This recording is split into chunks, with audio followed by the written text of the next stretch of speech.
Okay, now we'll go through the test revision. First of all, question 1 is using the sine rule. Now we're given 40 degrees and 80 degrees, and you can work out that that there has to be 60 degrees because they add up to 180 degrees in a triangle. Having got that angle, we can now get the sine rule, and the sine rule is this one here, which is sine of an angle over the opposite side. So sine of 80 divided by the opposite side equals sine of another angle divided by the opposite side. So sine of the other angle divided by the opposite side. That's the equation. We need to rearrange that. To rearrange it, we need to get x up to a numerator. It's on the denominator at the moment, so to get it up we times by x, or just shift it up on our diagonal to the opposite side, because dividing by x, putting on the other side, you're timesing by x. The sign from a times becomes a divide, that comes down on diagonal, and the 10, which is a divide, becomes a times up on a diagonal. So if you rearrange all that in one hit, you'll get 10 sine 80 on sine 60, and that's 11.37 on the calculator. The next one is using the cosine rule, and to do that one we have x squared, that's the starting point, x squared equals side squared plus side squared minus 2 times the side times side times cos of the angle between them, which is that one. That's the cos rule. If you put all that in a calculator, you'll get 35.9. Then you need to square root to get rid of the square, and so that's 5.99.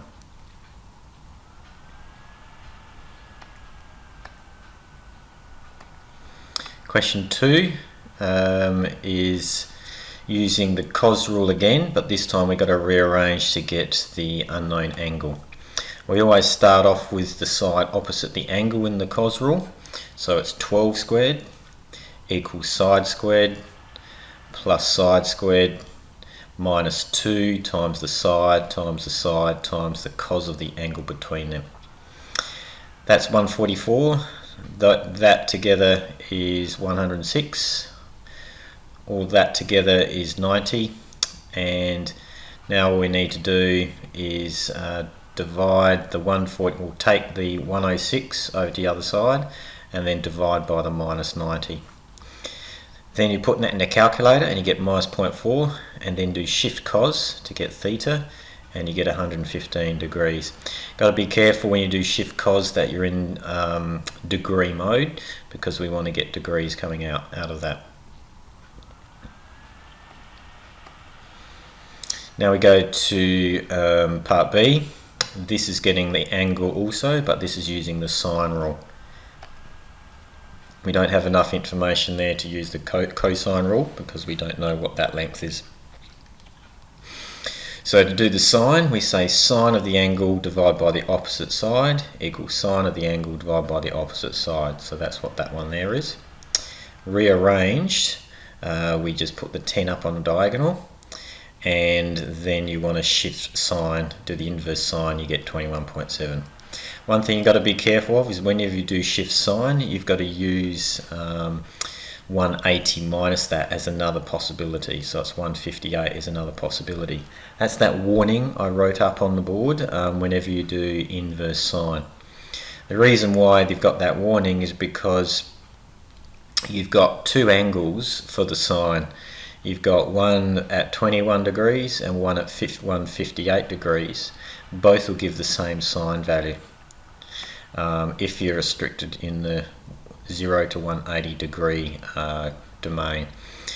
And or another way of thinking of it is by looking at the triangle. There's two possibilities. We've worked out that that's 21 degrees, but there could be another possibility, and that's that it could be over here. That's still 7, but this here, you can see that's 15 degrees, we've still got 7 and 7, but we could have a big angle, an obtuse angle, that being 158, or we could have an acute angle, that being 21. There's actually two possibilities, and so the other option is 180 take that angle. That's only when you do shift sine. Okay, question 3 is like the assignment. This person starts at R, that goes walking to P, and they get the angle of elevation to be 52. Then they walk to Q, angle of elevation 21, and you have to work out the height. So to do that, we're going to start off with triangle QHP. This triangle here. Looking in that triangle, we can see that the sine rule can be used to get this unknown length here called x. So we say sine 21 divided by the opposite side equals sine 31. Now the 31 comes from working out the angles in this diagram. If that's 52 there, that means this one in here is 128, because that has to add up to 180 on that straight line. If that's 128 plus 21, we're up to 149. 149 plus 31 in here will take us up to 180. So that's why this is 31 degrees. And so now using that triangle, we can say sine 21 divided by opposite side equals sine 31 divided by opposite side. So that's what that equation there is. If you rearrange this, so x goes up on a diagonal, sine goes down on a diagonal, 2 goes up on a diagonal, you'll get 11.39. Now that we have x, we can now solve for h, the height. So we have, because it's right angle, you can use SOHCAHTOA. Sine 52 equals opposite over hypotenuse. So that's the opposite, and that's the hypotenuse. So sine equals O over h. Rearranging this divide becomes a times by putting it up on a diagonal, and so we get 1.1 kilometres. Question 4 is using the unit circle. And the unit circle, just to remind you, this is could be written on your help sheet. You can see that all the angles are in degrees here, radians here, and then the coordinates are here. Remembering the y coordinate is the sine, the x coordinate is the cosine and the cos. There's also, down the bottom of this help sheet, I've got the sine and the cosine rules, which we just used. So there's the sine rule, there's the cosine rule, and there's SOHCAHTOA sitting there. Okay, so heading back to the question, we've got cos theta equals root 3 on 2. Now cos theta is the x coordinate. So when we have the x coordinate being root 3 on 2, which is about 0.86, that's a fairly long side, and then we finish off with the right angle side there.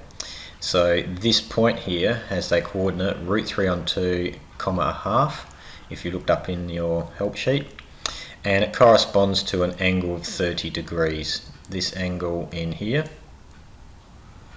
that angle is 30 degrees. We are restricted to the range between 0 and 180.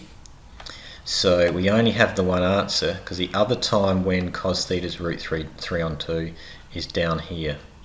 They both have the same x coordinate of root 3 on 2. But this angle goes all the way around to there. That's exceeding our range 180, so we can't include that in our solution. So it's just 30 degrees. The next one is when sine is a half. That's the y coordinate, when the y coordinate's a half. Well, it's actually turning out to be the same point. It's the same angle, because up here the y coordinate was a half. So it's still root 3 on 2 comma half. This is asking for the sine value. So it's a half. Now that's 30 degrees, but because the constraint's within radians, we, instead of writing 30 degrees, we write it in radians, which is pi on 6.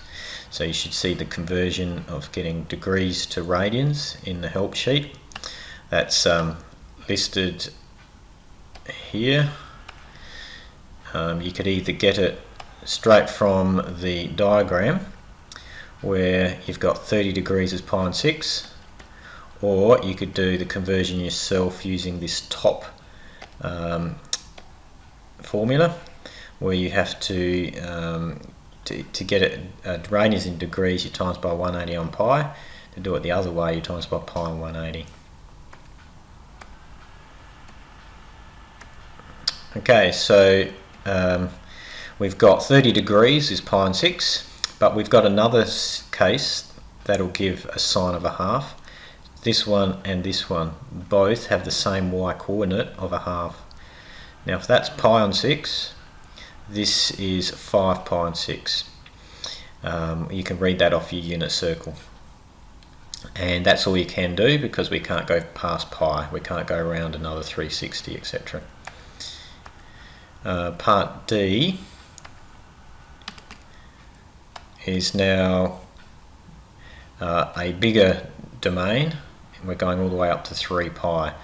So that's 1 pi, 2 pi, 3 pi. So it's 1.5 rotations.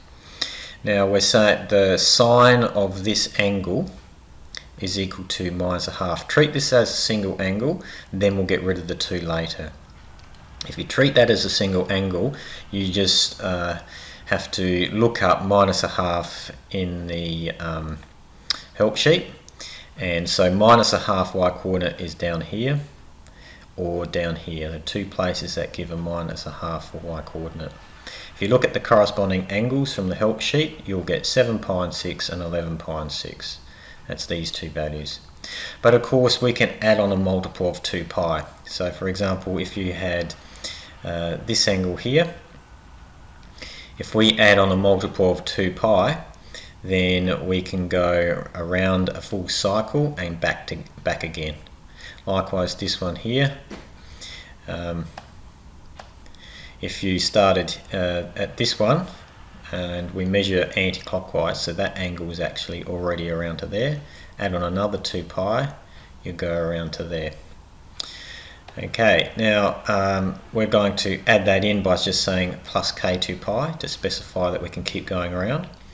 Now we're going to divide the 2. To divide the 2, if you divide 6, the 7 pi and 6 by 2, it'll be 7 pi and 12. Likewise 11 pi and 6 will be 11 pi and 12. You also have to divide the k2 pi's. If you divide that by 2, you get rid of the 2, and that'll be k pi. Now what we can do is keep adding pi's, multiple pi's, and see all the solutions that we can get. So 7 pi and 12, if you do 7 pi on 12 and you want to add on pi, now to add on pi, that's the same as 12 pi on 12. That is still pi. I'm doing that to keep a common denominator. So the 12 stays the same. 7 pi plus 12 pi is 19 pi. So jumping from that one to that one, we actually are adding on pi. Once again, if you do the same thing here, add on pi, you'll get 31 pi and 12. And down the bottom, 11 pi and 12, if you add on pi, you'll get 23 pi and 12. Add on another pi, 35 pi and 12. We can't jump any further because then we'll exceed the 3 pi limit. So we cut it off there, and so there's 6 solutions, 6 places that will solve that equation.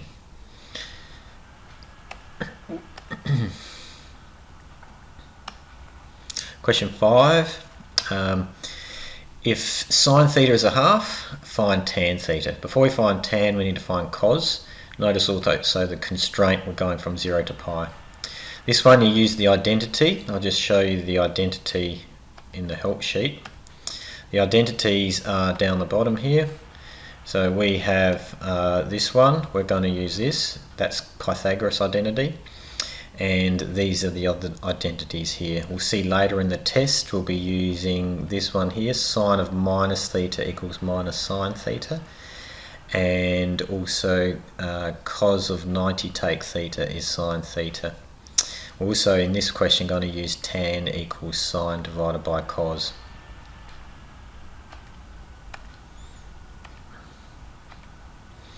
Okay, so looking at 5, this is the identity, sine squared cos squared equals 1.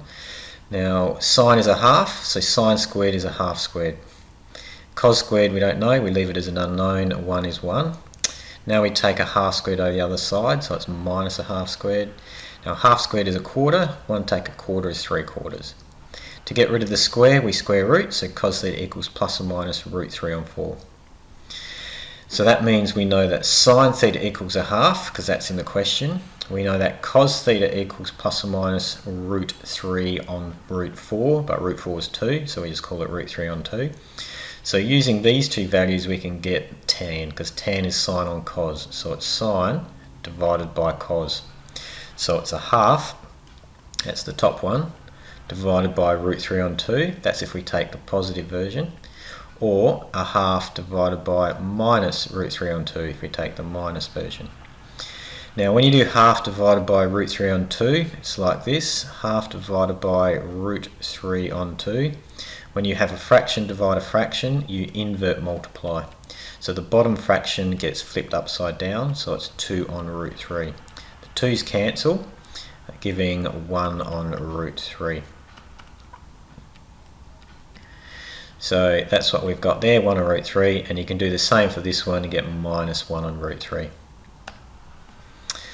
Part B, simplify this. Now that was from the identity I said, that cos of theta minus pi on 2 is the same as sine theta. Sine of minus theta is the same as minus sine theta. And that is 0.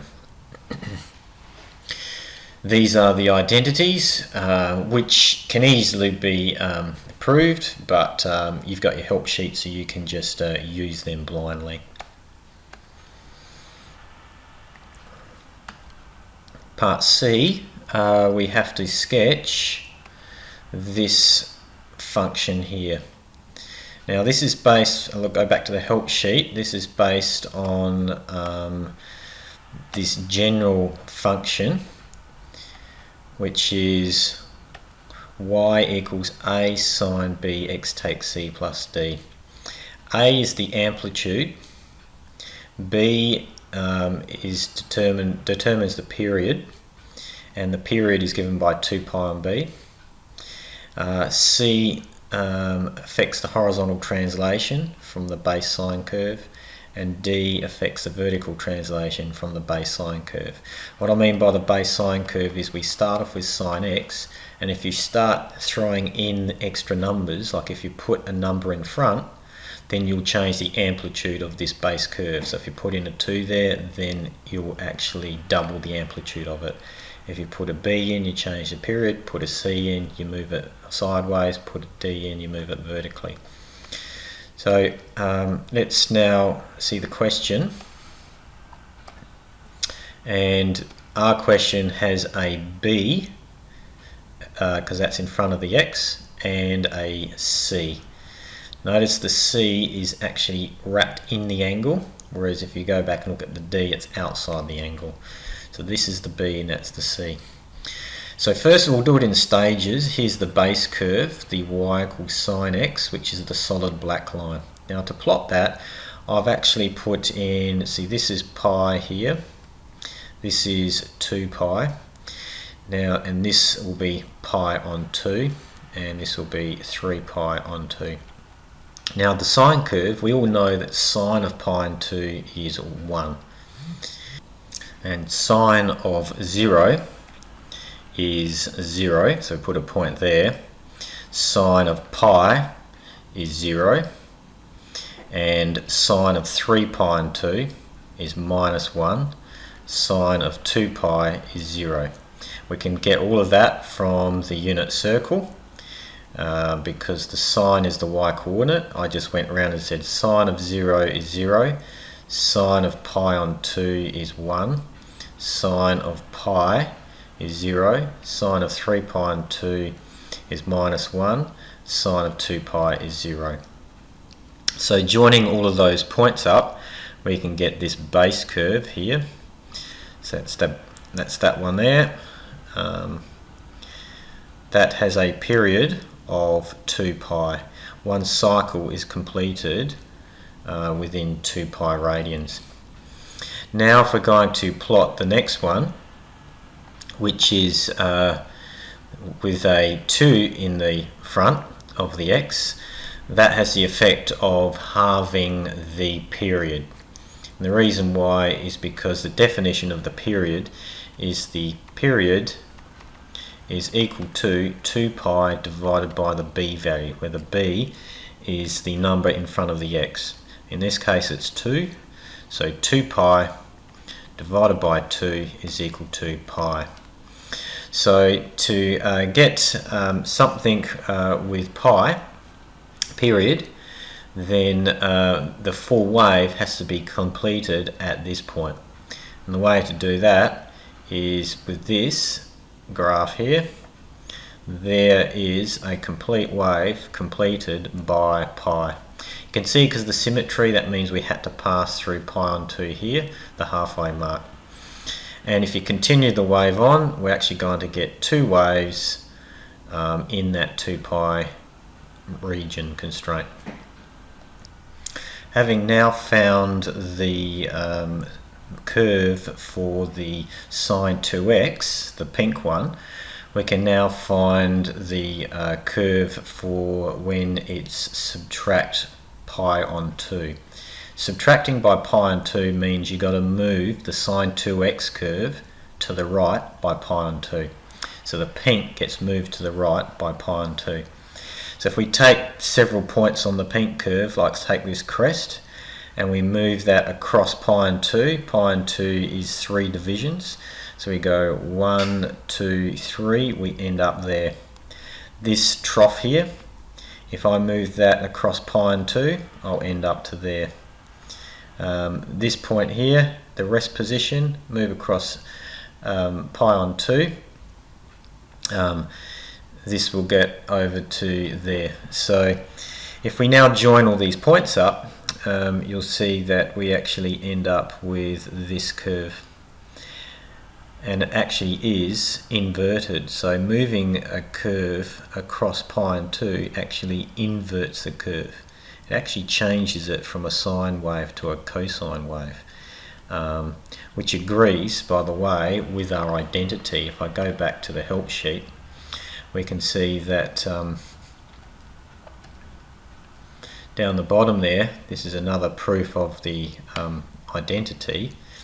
We can see that the identity that we've got here is sine of 90 take theta here. So whenever you add on 90, move it across by 90, then you change your cosine into a sine.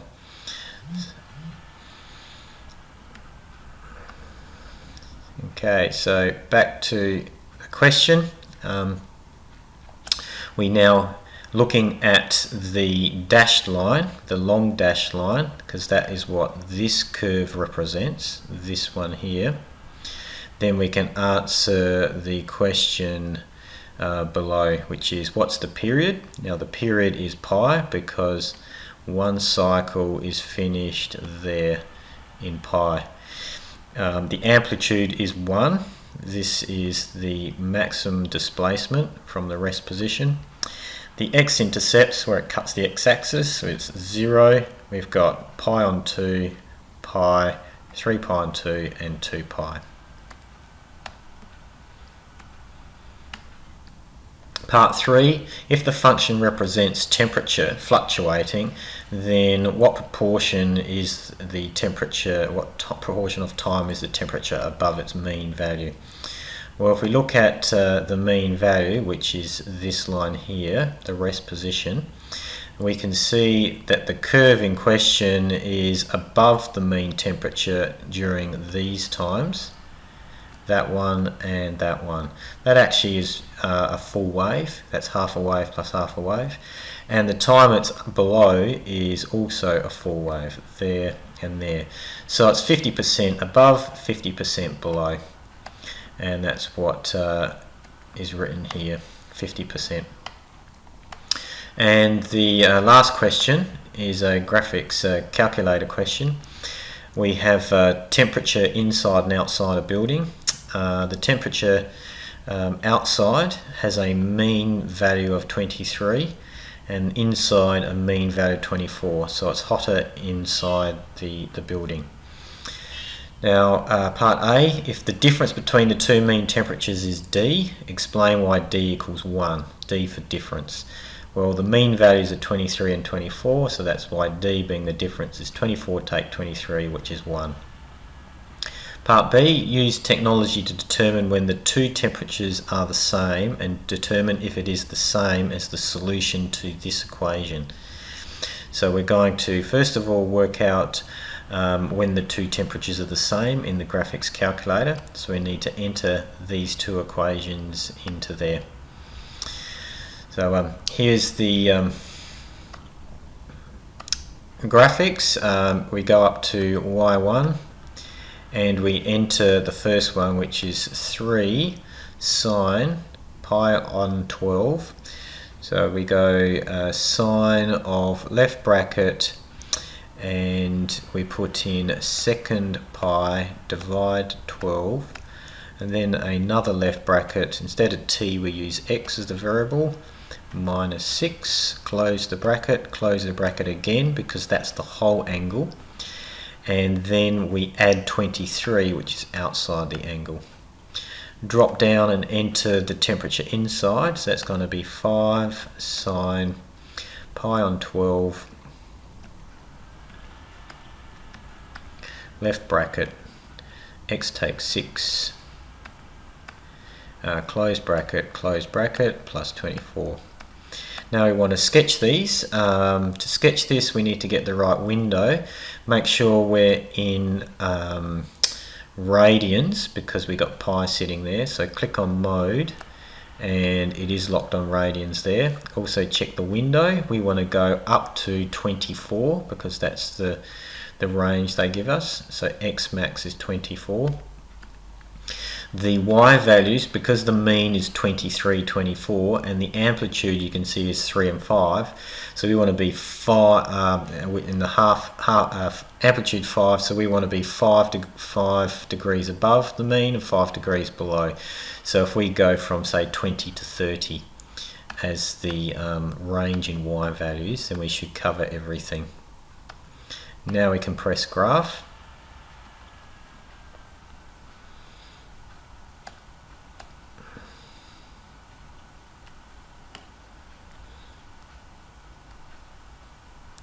There's the first one and here comes the second one. Now we want to know when the two temperatures are the same. So that's where they intersect. So that means we need to go second calc intersect 5 and ask for the first curve, yes, second curve, yes, and then the guess we go over towards the intersection point we want to find first, which is on the left there. Press enter and so we get 4.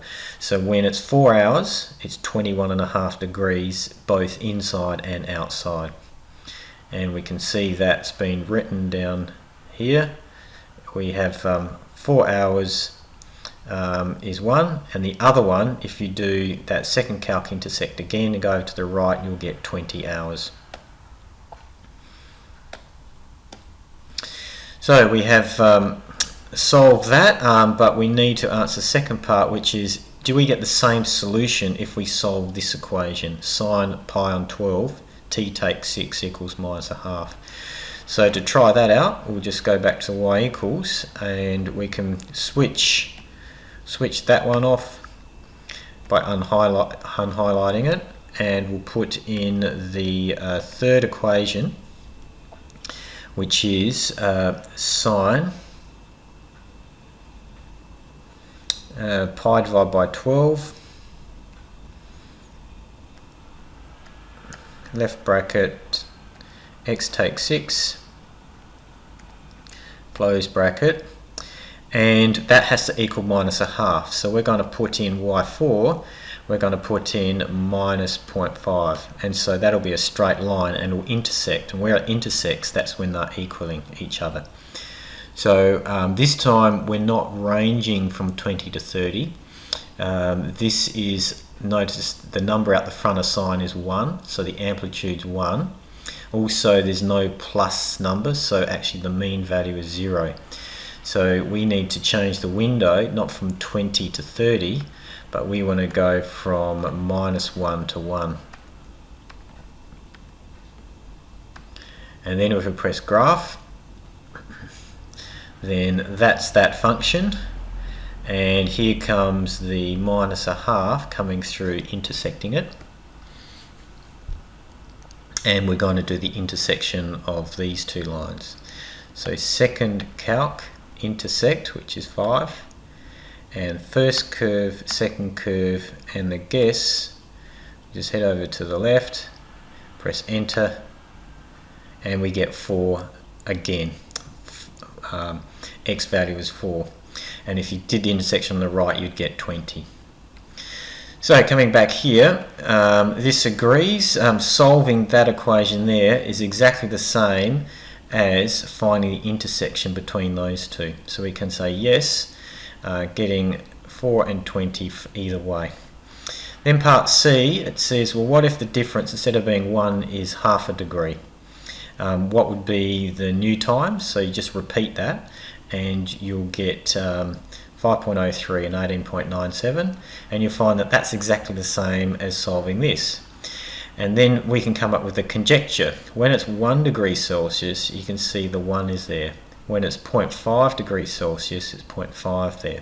So we can make a conjecture that when it is x degrees, then you put an x there.